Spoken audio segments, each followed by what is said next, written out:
regard de tout ce qui précède, l'Alliance pour le Faso, convaincue que le Burkina Faso ne peut être viable dans une telle situation de confusion,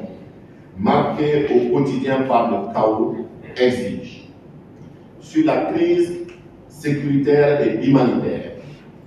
des mesures idoines afin d'inverser la tendance qui porte à croire que les groupes terroristes ont le rapport de force à leur faveur. Une gouvernance vertueuse des forces de défense et de sécurité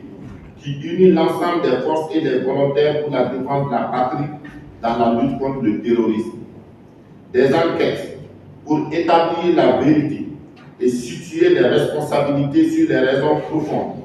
d'autant de pertes en vie humaine au sein de nos forces de défense et de sécurité des populations civiles et la publication du rapport sur le drame d'Inata. Le retour sans délai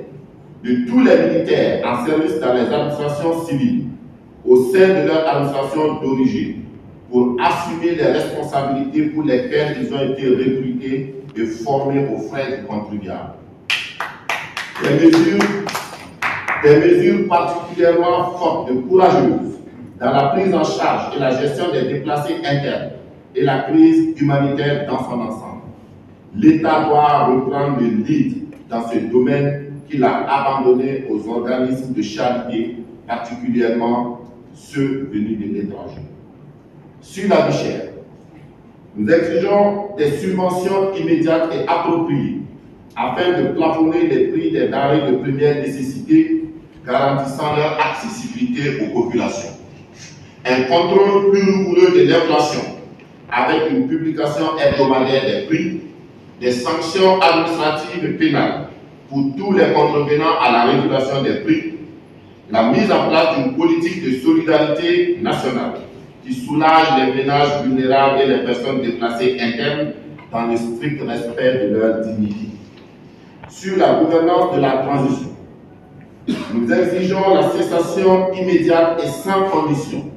des atteintes illégales, illégitimes et disproportionnées à la liberté du président Roch-Marc Christian Kaboré. Le président Kaboré doit jouir pleinement de sa liberté et de sa dignité garantie par la Constitution.